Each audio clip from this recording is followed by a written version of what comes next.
I am Penelope, author of epic fantasy and paranormal romance, and welcome to my imaginary friends, a look behind the scenes of an author mapping the worlds in my head and making them a reality. Hello friends, today is Saturday, April 24th, 2021, and this is episode 117 of My Imaginary Friends. I'm Leslie. So just a reminder that you can email me with questions at podcast@lpenelope.com, and I think I will start answering a few of them each week starting next week because I did not prepare to do it this week. So this week's best thing. There are several good things that happened. I'm not going to go with the verdict in the George Floyd case. I don't know that this week's best thing should be the conviction of a murderer, the actual justice happening, although it was something that I was grateful for that happened this week. But yeah, just the bare minimum of justice is, I'm not celebrating because it was like that SNL skit, I think it was last week or the week before, where they were talking about, the trial, and it was like these news anchors on the skit, two white and two black. And the white people were like, oh yeah, he's definitely getting convicted. And the black people were like, I wouldn't say that. Because, if it had gone the other way, I don't think anyone would have really been surprised. But gratitude, all the same. Still, I read this really cool article this morning about, well, wasn't a really cool article because it was a obituary, but it was about this man who was Australian, who was 90 years old, who had passed away, and he had, in his youth, in the 60s, discovered 6 teenage boys who had been abandoned on, or had been like shipwrecked on an island for 15 months. And it was a real life Lord of the Flies situation, but I saw it first in a tweet where they were like, it's real life Lord of the Flies, but it happened exactly the opposite of the book. They worked together really well. They created this community. They had rules and chores, and they prayed every morning, and they had music, and that really made me have a little bit more faith in humanity. Because you read all these awful things. And it's something I had never heard about. I guess it was a big deal in the 60s, but it hadn't made it into the zeitgeist after that until maybe a couple of years ago. I think there was like a podcast about it, and the remaining men who are in their 70s now optioned their story for a film, so hopefully it'll be a film soon. They were Tongan originally, and so it was some kind of island off of Tonga, somewhere 100 miles away. And this Australian man who just passed away had been an adventurer and had found them. And then after he found them, he ended up hiring all 6 of them to be sailors with him on his adventures. And it was just a really cool story. So that is tied with this week's best thing, because that story just it warmed my heart. It made me feel good about people. The fact that, these teenage boys could create something decent, could survive in a positive way. Like one of them broke his leg and they said it and he was okay. And it just sounded like it was a terrible story that had a happy ending, and that they all went on to have, apparently decent lives. So that's always good to hear. Having faith in humanity is often difficult, but I think that filling your mind with good news as opposed to just the terrible news that you hear all the time is one way to try to beat back the pessimism and the fatalism that is so easy to have. I also really enjoyed the season finale of The Falcon and the Winter Soldier on Disney+. I haven't really enjoyed the show that much. Like the last 2 episodes made it clear why having, Black people as the showrunner's Black, and some of the producers, writers are Black. And it shows, especially in how they handled the Black issues. And so having people behind the scenes in positions of power in Hollywood that can tell their own stories, the stories of their people in their community, is so important. And so while the show was really uneven for me and sometimes boring, the end, they stuck the landing really well. It was emotionally satisfying by the end. And that last episode, while still having issues, I think that it showed what they were trying to do with the show. And I really liked it. I really appreciated it. And I can look back on the show, the flawed nature of the show, just a little bit more fondly because the landing and the ending was well done, in my opinion. So that's also a good thing this week. In my writing update, I am working on drafting the new paranormal romance. So I was thinking a lot about a tweet I saw several weeks ago from author C.L. Polk, and she asked something like, how do you know when you're ready to start writing a character? And a lot of people answered things like, you have to know their goal, you have to know what they want, you have to know what's missing in their lives. And I was thinking about it because I wasn't quite sure, what do I need to know before I can start writing? And as I'm, working on this, starting the first, not the first draft, but this new draft, it took me a little while to sink in to be able to start writing. And I had to hear the voice. And so I wrote like the first 3 chapters this week, and I wasn't happy with them because I wasn't really hearing the voice. And so I did something that I don't usually do, that I tell myself not to do, that I've told others to warn me if I'm doing, which is I revised before moving forward. There are a couple of reasons why. Like, I had scheduled down that I'm doing the fast draft this month, or in a month. I'm going to take 4 weeks to do the fast draft. That seems like enough time to do a fast, like a 0 draft, which is you write forward, you get to the end without looking back. And I wasn't able to do that. I've been revising the whole time as I go, which is usually a mistake. And so I checked in with myself to be like, okay, am I making a mistake here? Why am I feeling like this is the thing I need to do? And I think because with this particular story, which is the paranormal romance that I first conceived of in 2016, and I've been working on and off since then.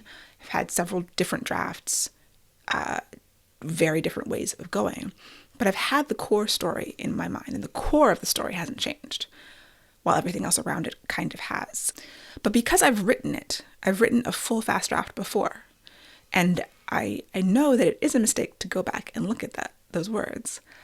I'm writing it from scratch, but I'm writing it from scratch already having had a fast draft. So I don't need to tell myself the story, which is what the fast draft is about telling yourself, making sure that, from beginning to end, you know what's happening. I know what's happening. I've known for years. And so I was like, I don't need to fast draft this. This is an exception to my rule. That's why I've been revising, because what I need to do is get a grasp on the character voices, especially since I'm writing it in first person now. Dual first person. So the hero and heroine each have their POV. And the first couple of times through it, they were both way too much alike. They were both very bland. The personality wasn't coming through. And I had to keep at it until I felt like I know who they are. I know how they sound. I know what makes them different in terms of just word choice and sentence length, things like that, voice, all this voicey stuff. I had already figured out the personalities, but those personalities weren't coming through in what I was writing. And so I spent a couple of days just going back over and over these first 3 chapters until I felt better about it, because I was really feeling terrible. Like, I know this is technically the first draft of this new version, but and first drafts feel bad, but I was hitting up against some serious resistance that was coming from not within me, but was coming from the work and the process. And every book requires a different process. So like this, with a story that I've lived with for so long, and even though I'm coming at these characters from a different perspective with slightly different backstories and personalities, I know the story and I know what has to happen. So yeah, I think what I have to know to start writing and to continue writing is really the voice, how they sound in my head, or how their personalities and experiences affect their voice. So I decided my heroine, she's a very bright person. It's almost like a grumpy sunshine story. So she's the sunshine. And she is thrown into this new world. So it's a portal fantasy where she's taken from our world. She's thrown into a world full of shifters. But because of her backstory, I wanted to flip it. So in the normal portal, they're like, how do I get home? And initially that's what the story was for a long time. And then in this new iteration, I'm like, oh, wait, what if she doesn't want to get home? What if here is better? Like, home was so bad that she sees all the wonderful possibilities of this new world and this new life. And so I'm coming at it from that perspective, which is a little bit of a flip on the portal. And also it just requires to buy that, you have this person who's in this world where these shifters are warring and it's this crazy new place and it's also post-apocalyptic, and she wants to be here. That's a very specific person from a very specific set of circumstances. And that writing a bubbly, positive, optimistic, sunshiny character is a stretch, is a challenge for me. But I like the challenges. Like Ella in Song of Blood and Stone, she's not really bubbly, but she's more definitely extroverted. And that was a challenge to write someone who was actively charming. Like my goal with writing that character was to write someone who was charming and positive and brought light to everyone. And so this character, her name is Talia, is similar in certain ways. She's going to approach everything as like, how can I make the best of the situation? How can I brighten those around me, even in the face of, horrible circumstances, violence, all of that. And getting her voice right was really important, because moving on without having done that wouldn't have made a lot of sense. It would have just been way more passes than needed to be. Like if I can get it now and hold it all the way through, then the future passes, I'll have less to do. So that was the writing challenge this week. I took Friday off of writing. I'm supposed to write today. I should have done it first thing in the morning, as always. Always write first, because even though it's only noon right now as I'm recording this, I'm feeling a lack of energy. But I'm going to push myself and get at least, let's say 500 words. I'll make a small goal and hopefully I will blow past that. But if I can get 500 words today, I will feel accomplished and hopefully get back in the groove. In publishing tasks and news, I'm releasing the collection of Earthsinger novellas in May. So I've been laying those out in vellum for the ebooks and the print books. And I had to do the cover. So I mentioned I got the cover art. I had to put the typography on it and lay out the print spread for the print book. Get those uploaded onto KDP Print for Amazon and Ingram Spark for everyone else. And I ran into a snag, a challenge that I had not anticipated. So when you self-publish a print book, there's the two main companies, KDP Print, Ingram Spark. Drafts Digital has a print thing. I think it's still in beta, is it? I had signed up for the beta a long time ago, and I don't think I heard anything back. So I might enter it in that when that becomes available to me. But for right now, I'm putting it on two places. And they are different. They have different trim sizes. So the size, the physical dimensions of the book are the trim size. There are standard trim sizes, and I don't know who they're standard to, but because publishers can kind of do whatever they want. Like if you can see, if you're on the video, the bookshelf behind me, books come in all different sizes. My goal was for this, since it's part of the series, it's part of Earthsinger Chronicles, to be able to sit next to the Earthsinger Chronicles books on the shelf and be the same size. Of course, the paperbacks of the Earthsinger Chronicles are not at a standard size for Amazon or for Ingram. They are at a size that neither of them really supports, which I found out this week. So I got as close as I could. The spine, the height will be the same. So if it's on the shelf, ideally the height will be the same. The width is going to be different because I couldn't do it. So the size that I got closest to is available on Ingram Spark, but not on Amazon. On Amazon, I can do a custom size, which means I have to completely create the template for the cover custom, because when you do one of the sizes they have, you can just download the template, put it in Photoshop or wherever, and design the cover. So I spent a long time creating my own template. I downloaded the template that was closest, and then I had to cut it up, and I figured that hopefully it would be okay. But it was just extra time and slight drama that I didn't anticipate. So I got that done, and then I uploaded them. So I'm going to get the proofs, the print proofs of both books, the same book from both places, because they come out differently. That's always fun. But that's moving forward. It's moving ahead. I figured it out. The books are not going to be exactly the same size, but if they're sitting on a shelf, I did the best that I could. Some of these things are just much harder than you think they're going to be. And that's when, as much as I don't like to claim being a perfectionist, it's obvious that with certain things, like I just wanted it to be the same. I wanted to have that consistency, and I couldn't. The novellas book, the collection, is 105,000 words, which I had no idea. I am including the extra epilogue for Cry of Metal and Bone in both of them, which you can get now only through signing up for my newsletter. And so, yeah, it's technically 4. It's like a bonus. You get the 3 novellas plus that short story that is the extra epilogue. And it's just way bigger than I hadn't thought about how long it would be. But each of the novellas is, 25 to 30,000 words, so it makes sense. It's just going to be a good-sized book that I'm happy to put together and get out there. So that is what I've been working on. Healthy writer update. So last week I talked about my ulnar nerve and the problems I've been having. I've had a lot of improvement through changing my behavior and just being very vigilant about it, to the point where like I lean on my elbow a lot. I just lean, and whenever I find myself doing that, I stop, I put my arms down.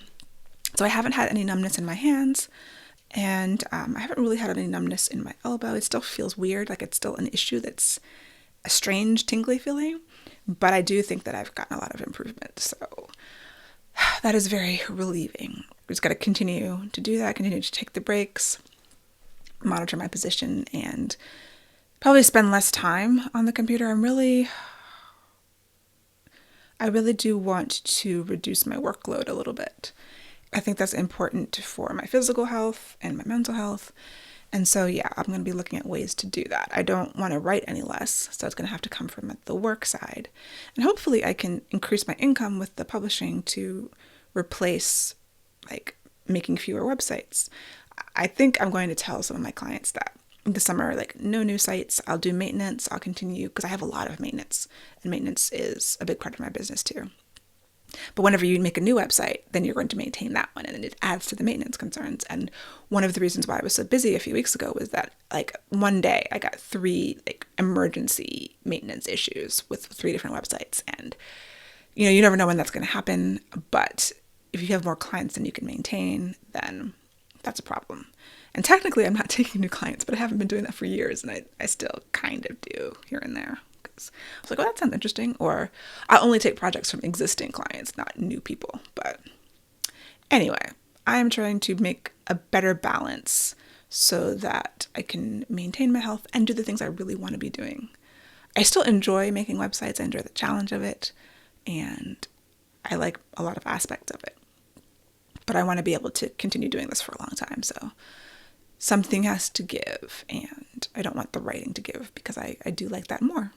And I feel more fulfilled from doing that also. Shout out to Library Addict for recommending getting a reading pillow so that I can, not have to hold the Kindle. That's a fantastic idea. I had a dream about a reading pillow too a couple nights ago. I'd been looking for one to buy, and in the dream, I had one in my closet, and it was just this really cool thing that doesn't exist in real life that you can flip up. So, but the reading pillow is a kind of a triangular shaped pillow that you can set the Kindle on and not have to hold it, which was, causing problems for me. So yes, I appreciate that. And then author news, or authors behaving badly news. There was a big kerfluffle, I guess, with an author who had responded to a Goodreads review in a very negative way, and then doubled down on that. So this author had gotten a 4.5 star review on Goodreads. It's 4.5 out of 5, and had a lot to say about that. I read what she said, and I don't understand what her problem was, but, she kind of quote tweeted the reviews, and people accused her of kind of doxing by putting out the reviewer's name and stuff like that. And, conventional wisdom is that authors should not respond to reviews. That is what we're going with. It is words to live by. I recommend don't even read them. Not even the good ones. So once she started commenting negatively about these reviews and reviewers and calling them nerds or something, then the reviewers came back, and a lot of people went and 1-starred her book, which was just coming out that week, and gave it 1-star reviews without having read it, just as a response to her poor behavior.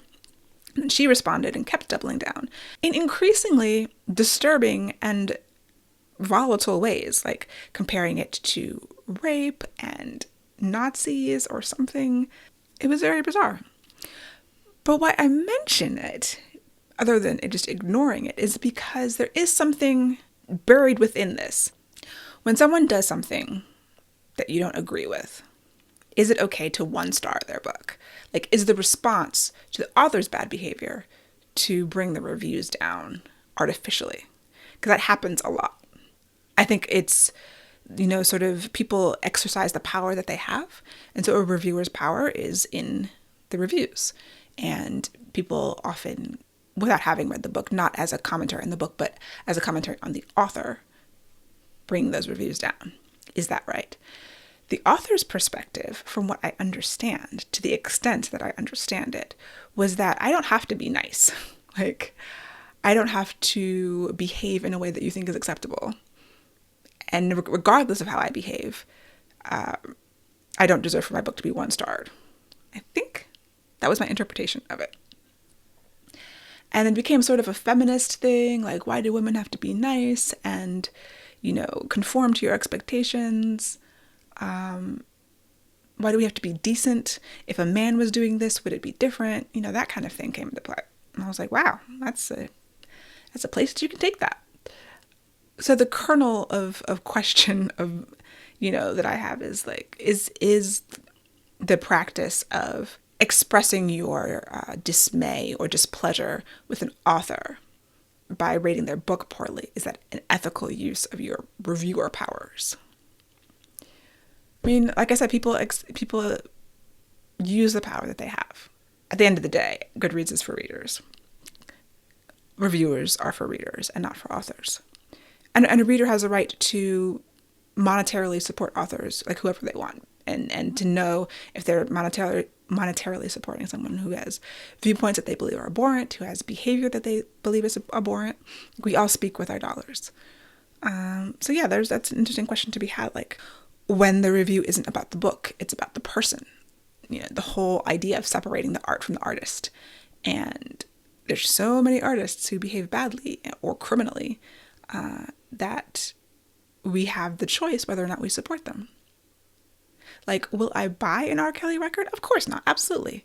But if Step in the Name of Love comes on the radio, am I going to turn it off? I'm of the opinion that money has not been paid by me and I can still enjoy the song. Might be an unpopular viewpoint, but a lot of y'all are dancing when R. Kelly comes on. And a lot of y'all are turning off the TV or the radio. I don't know why I said radio. Nobody listens to the radio, but And I think they're both valid choices. I think you got to do what you can do, because none of us can completely, we'd have to live in the woods in a cabin we built with our bare hands to not support any business that we disagreed with and that we thought was harmful to people or the world. So we make the decisions that we can. And, I think we just do what we can do. Anyway, that was something I was thinking about. So that's it for me for this week. I hope that you have a wonderful week. My goals for the week are to work on this new book. Hopefully get a little further. My original goal was 12,000 words a week, and I was like, oh, that's very aggressive. I'm going to dial that back. I might dial it back to 8,000 words a week, which is something I can definitely make, so I'll feel good every week when I make it.